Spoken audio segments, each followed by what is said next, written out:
मी नम्रता वागळे. आपण पाहताय पुढारी न्यूज आणि वेळ आहे चर्चेचा धुरळा उडवण्याची. अब की बार 400 पार असा नारा देत यावेळी भाजप आणि मोदी रिंगणात उतरलेले आहेत निवडणुकीच्या. मोठमोठ्या राजकीय धुरीणांनी या घोषणेनंतर भुवया उंचावल्या. साहजिक आहे. खरं तर एवढ्या मोठ्या संख्येनं भाजप सत्तेत येईल का असे प्रश्न विचारत चर्चाही सुरू झाल्या. मात्र जसजसे निवडणुकांचे टप्पे पूर्ण व्हायला लागले त्यात दिसलेले मतदानाचे कल, मतदारांची संख्या, मतांचा घसरलेला टक्का हे सगळं बघता मोदींना 400 पारचा आकडा गाठता येईल का यावर अनेकांनी शंका घ्यायला सुरुवात केली. कालच काँग्रेसचे नेते शशी थरूर यांचं एक वक्तव्य समोर आलं की 400 पार हे भाजपसाठी दिवा स्वप्न आहे, त्यांची फॅन्टसी आहे असं शशी थरूर म्हणाले.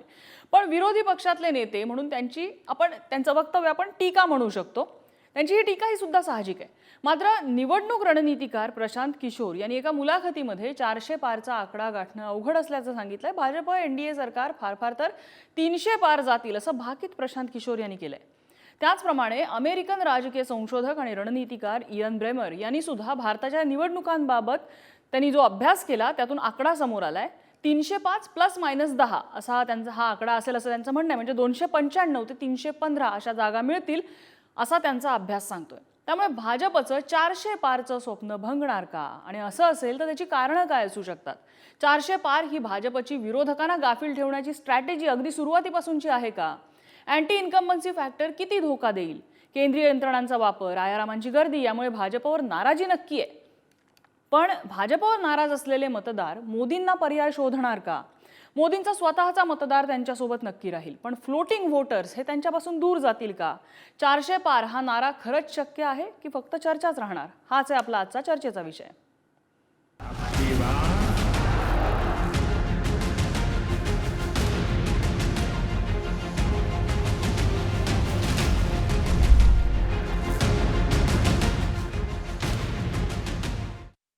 आणि याच संदर्भातल्या चर्चेत आपल्यासोबत आहेत भाजपचे प्रवक्ते विश्वास पाठक, काँग्रेसचे प्रवक्ते युवराज मोहिते आपल्यासोबत आहेत आणि राजकीय विश्लेषक आणि दैनिक पुढारीच्या पुणे आवृत्तीचे निवासी संपादक सुनील माळी सर आपल्यासोबत आहेत.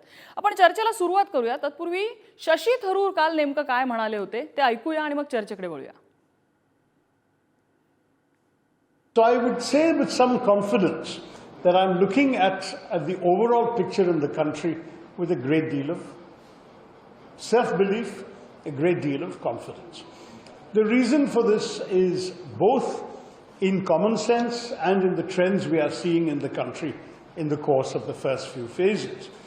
When I say common sense, it was already very clear when BJP started talking about ab ki baar 400 par that this was a complete fantasy. That last time in 2019, thanks to the tragedy in Pulwama and the response in Balakot and the conversion of the election from what should have been a referendum on the economic failures of the first term of Mr. Modi. Shashi Tharoor यांचं आलेलं हे वक्तव्य विचार करायला नक्कीच लावणार आहे. मी सुरुवातीला विश्वास पाठक यांच्याकडे जाईन. विश्वास पाठकजी, म्हणजे अमित शहानी सुद्धा म्हटलेलं होतं की आमचा 310 315 पर्यंतचा काउंट पूर्ण झालाय. अजूनही समस्त भाजप वर्ग म्हणतोय की 400 पार आम्ही नक्की जाणार. मात्र मतदानाचा घसरलेला टक्का, त्याचबरोबर भाजपबद्दल असलेली नाराजी, सुशिक्षित वोटर्समध्ये असलेली नाराजी ही सगळी आता सरफेस व्हायला लागलेली आहे. ह्या सगळ्याकडे भाजप कसं बघतोय? अजूनही 400 पार शक्य आहे?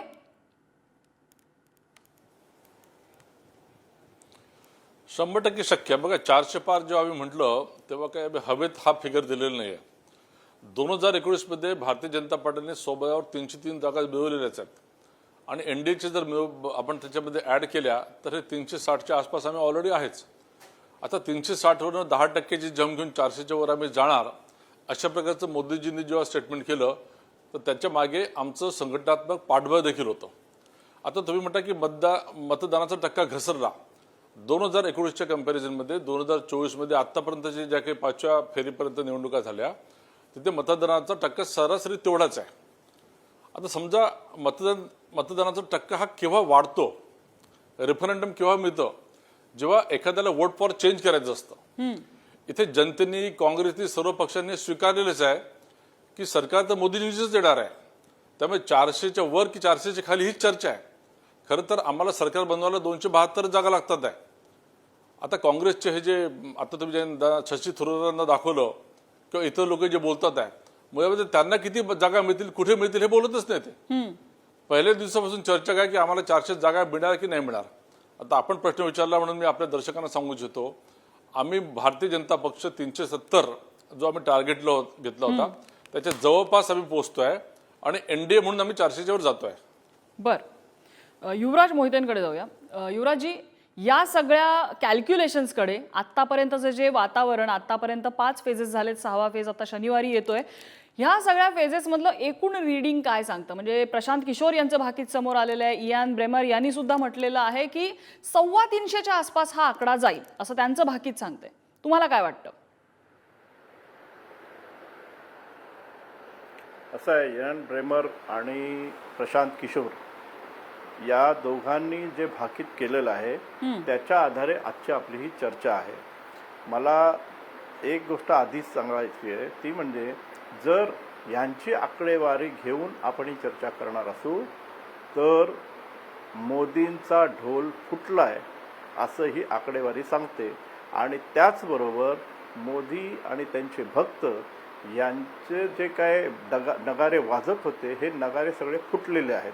हे आता या चर्चेसाठी तरी मला असं वाटतं की हे स्पष्ट एक फक्त झालेलं आहे. क्लॅरिफिकेशन देते आता हे की यांची भाकीत आहे. आकडेवारी धरून नाही, त्यांनी अशी आकडेवारी मांडली, आपण विश्लेषण करून काय आकडा असू शकतो ह्याचा साधारण अंदाज घेऊ शकतो आपण या चर्चेमध्ये. बोला युवराज मोहितेजी. पण म्हणजे तेच म्हणतोय ना, या आकडेवारीच्या भाकिताच्या आधारेच ही सगळी चर्चा आहे ना, आणि आपण त्याच्यावर आपलं भाकीत करणार. हो. माझं असं म्हणणं आहे की 4 तारखेला जो फायनल निर्णय आहे तो येणारच आहे. हो. पण तरीही आता हायपोथेटिकली आपण ही चर्चा जेव्हा करतोय तेव्हा या चर्चेत एवढं तर नक्की झालं की हे ढोल फुटलेले आहेत.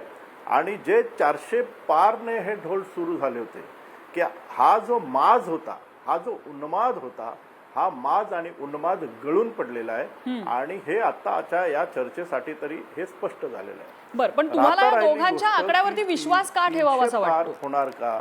आणि दुसरी गोष्ट, नाही, मला आकड्यावर विश्वास नाही आहे. मी या चर्चेच्या सुरुवातीला अजिबात त्याच्यावर माझा विश्वास नाही आहे. मग ही तुम्हाला बघा, तुमचा भारतीय राजकीय आजवरचा जनतेला जो अनुभव आहे असं त्यानुसार किती predict आकडा करणं- असेल एनडीएचा?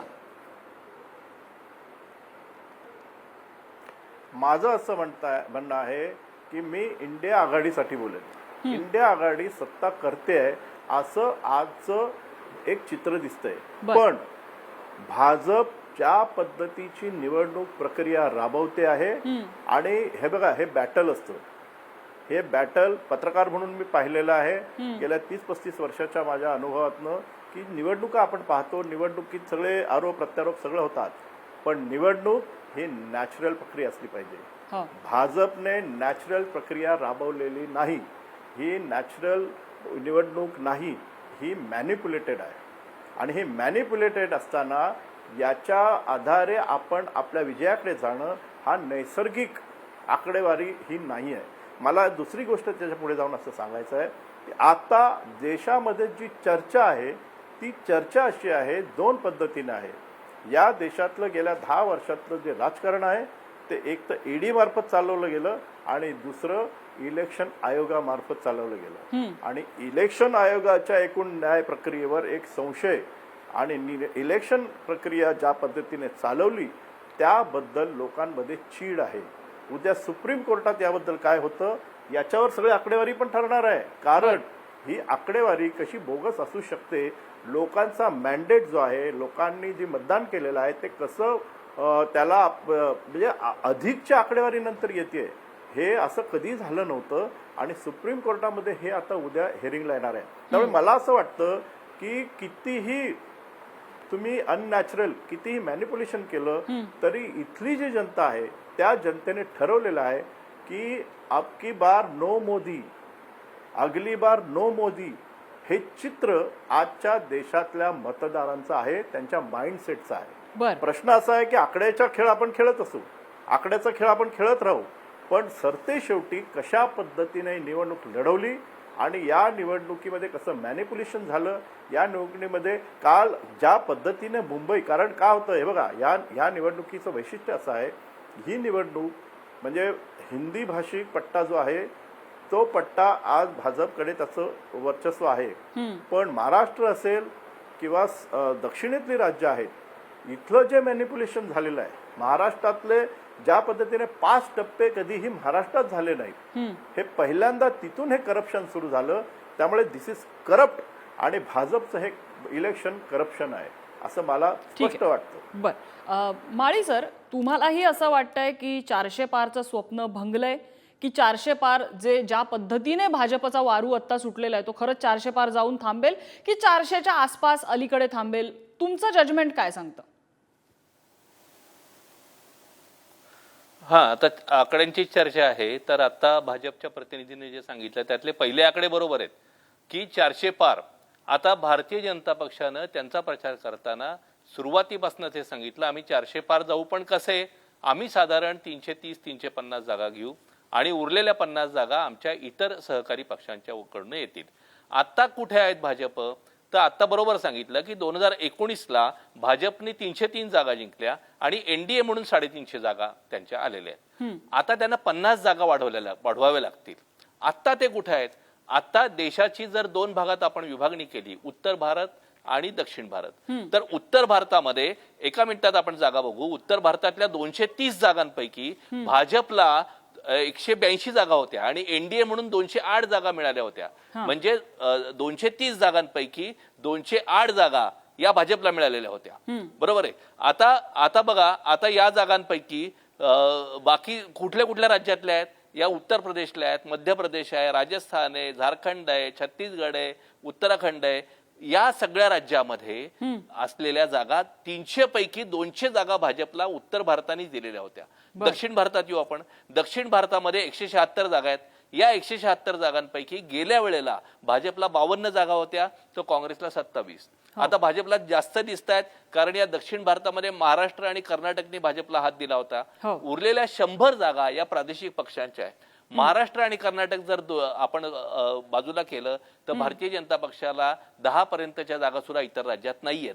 त्यामुळं भारतीय जनता पक्षाचा मेन बँकिंग जे आहे, मेन ते अवलंबून राहत आहेत, मेन त्यांचा हात आहे तो या सगळ्या उत्तर भारतातल्या राज्यांवर आहे. उत्तर भारतातल्या राज्यातली परिस्थिती आता तुम्हाला नम्रताने विचारलं काय परिस्थिती आहे. गेल्या वेळेला 2014 आणि 2019 आपण बघितलं तर आपल्याला मोदी लाट संपूर्णपणे दिसत होती. युवकांचा सभांमधला सहभाग हा उत्स्फूर्त होता. आत्ताच्या निवडणुकीत आपण ज्या वेळेला फील्डवर ज्यावेळी गेलेलो आहे, आपण ज्यावेळेला बघितलेलं आहे, त्यावेळेला ही मोदी लाट पूर्णपणे ओसरल्याचं आपल्याला दिसतंय. या लाटेच्या ऐवजी मंदिराची एक लहर करण्याचा प्रयत्न केला भारतीय जनता पक्षाकडून. ती लहर सुद्धा मंदिर उद्घाटनानंतर काही काळ झालेला आहे. आता त्याचा सुद्धा फारसं वातावरण राहिलेलं नाहीये.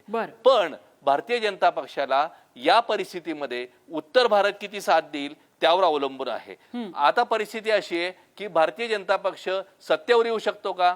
तर माझं मत म्हणशील तर भारतीय जनता पक्ष 400 पार म्हणाई, पण भारतीय जनता पक्ष सत्तेवर येऊ शकेल, एनडीए सत्तेवर येऊ शकेल, इतक्या जागा भारतीय जनता पक्ष निश्चित मिळवू शकेल. माझा याच्यामध्ये सर एक प्रश्न आहे. तुम्ही म्हणताय की मोदी लाट ओसरलेली आहे, त्यामुळे उत्तर भारतामध्ये किती जागा मिळतील, दक्षिण भारतात किती जागा मिळतील. माझा एक साधा प्रश्न आहे की जसं मी ओपनिंग मध्ये सांगितलेलं होतं की मोदींचा जो डेडिकेटेड मतदार आहे तो त्यांच्यासोबत राहणार, हे दिवसा इतकं सत्य आहे.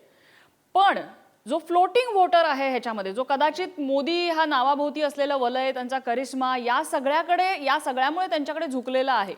आज जर तो मतदार मोदींपासून दूर जाणार असं जर आपण विश्लेषण करत असू तर तो पर्याय म्हणून कुणाकडे बघेल किंवा तो पर्याय बघेल का? म्हणजे आयदर चिडून तो मोदींना मत देईल किंवा तो मतच देणार नाही. ह्यापैकी काय चित्र दिसू शकतं? बरोबर. 2 मला मुद्दे अगदी थोडक्यात मांडायचे आहेत. पहिला मुद्दा, युवकांना 2014 आणि 19 मध्ये रोजगाराचं फार मोठ्या प्रमाणावर आश्वासन दिलं गेलं होतं. वर्षाला 2 कोटी रोजगार आम्ही देऊ आश्वासन होतं. ते गेल्या काही वर्षात पाळल्याचं आपल्याला दिसत नाही. आणि त्यामुळे या मतदारांशी आपण ज्यावेळेस बोलतो त्यावेळेस ते नाराज आहेत हे लक्षात येतं. आता यांना पर्याय जर म्हणशील तर पर्याय दुर्दैवानं, म्हणजे देशाच्या लोकशाहीच्या दुर्दैवानं आज पर्याय दिसत नाही. आणि त्यामुळेच मोदी किंवा भारतीय जनता पक्ष पुन्हा सत्तेवर येऊ शकतील. मला एक दुसरा मुद्दा मांडायचा आहे. एक सूत्र जर आम्हाला वेगळं मांडायचं आहे. या देशामध्ये हिंदुत्वनिष्ठ मतदारांपेक्षा धर्मनिरपेक्ष हिंदू मतदारांची संख्या जास्त आहे. हिंदुत्वनिष्ठ हिंदू मतदारांपेक्षा धर्मनिरपेक्ष हिंदू मतदारांची संख्या ही जास्त आहे. या धर्मनिरपेक्ष हिंदू मतदारांना हिंदुत्वनिष्ठ प्रचार, मुस्लिम द्वेषावर आधारित केलेला प्रचार या हिंदू निरपेक्ष किंवा धर्मनिरपेक्ष हिंदू मतदारांना आवडत नाही. पण त्यांना काँग्रेसनी अल्पसंख्याकांचं लांगुल चालन केलेलंही आवडत नाही. अल्पसंख्याकांचं लांगुल चालन आम्ही करणार नाही, आम्ही इम्पार्शल राहू अशी खात्री आज त्यांना काँग्रेसविषयी वाटत नाही. आणि भारतीय जनता पक्षाकडून या धर्माचा जो प्रचार केला जातो हाही या धर्मनिरपेक्ष बहुसंख्य हिंदू मतदारांना आवडत नाहीये. लोकमानस असं आहे. पण आज पर्याय नसल्यामुळं आज भारतीय जनता पक्षाकडं पुन्हा बहुमत कोणत्या ना कोणत्या प्रकारे ते 400 पार जाईल, ते 275 अडखळेल, एनडीए म्हणून सत्तेवर येईल, पण भारतीय जनता पक्ष सत्तेवर येण्याची शक्यता यामुळे वाटते आहे. विश्वास पाठक काय म्हणाले विश्लेषणावर? नाही, आता यांनी जे विश्लेषण केलं त्याच्या आधी ज्यांनी केलं तुमचे पत्रकार बंधू, मला सांगा 2014च्या आधी देखील अशाच प्रकारचा सूर भारतीय जनता पक्षाच्या विरोधकांचा होता. 2019ला देखील तोच होता. सुप्रीम कोर्टात गेले, अनेक संस्थांमध्ये गेले, मात्र यांना कोणत्याही या कॉन्स्टिट्युशनल बॉडीजवर कुठेही विश्वास नाही. सुप्रीम कोर्टावर विश्वास नाही. आता ते म्हणतात की उद्या सुप्रीम कोर्टाचा मॅटर आहे, बघून घेऊ आपण मॅटर काय तर. तिथे देखील यांना चपराकच बसणार आहे. बघा, भारतीय जनता पक्ष जेव्हा 400च्या गोष्टी करतं तेव्हा आम्ही आमचं स्वतःचं एक टार्गेट घेऊन स्वतःशी स्पर्धा करत असतो. आणि हे आमच्या ट्रॅजेक्टरी सिद्ध झालेलं आहे. 2014 मध्ये 283, 2019 मध्ये 303 आणि 2024 मध्ये आम्ही 370चं टार्गेट घेतलेलं आहे. आता टार्गेट घेणं काय चुकीचं आहे का? तुम्ही फक्त त्याचं ऑडिट करू शकता. 370च्या ऐवजी 368 आले म्हणजे आमची हार झाली. हा अतिशय हास्यास्पद बाब आहे. आम्ही जे निवडून येतोय त्याचं कारण असं आहे की ज्या ज्या मूलभूत गरजा होत्या, मग पाणी असो, वीज असो, शौचालय असो, नळ असो, रस्ते असो, याच्या माध्यमातून आम्ही 35 कोटी अशा लाभार्थ्यांची वोट बँक तयार केलेली आहे. आम्ही हिंदू बहुल, मुस्लिम बहुल आणि हे जे सगळी चर्चा आहे याला आम्हाला काही अर्थ नाही.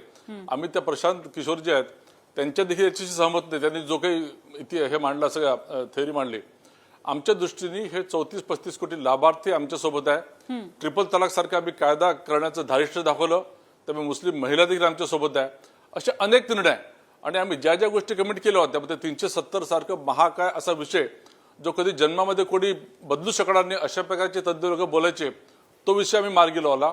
राम जन्मभूमीचं आम्ही जे काही कमिटमेंट दिलं होतं ते भव्य मंदिर देखील केलं.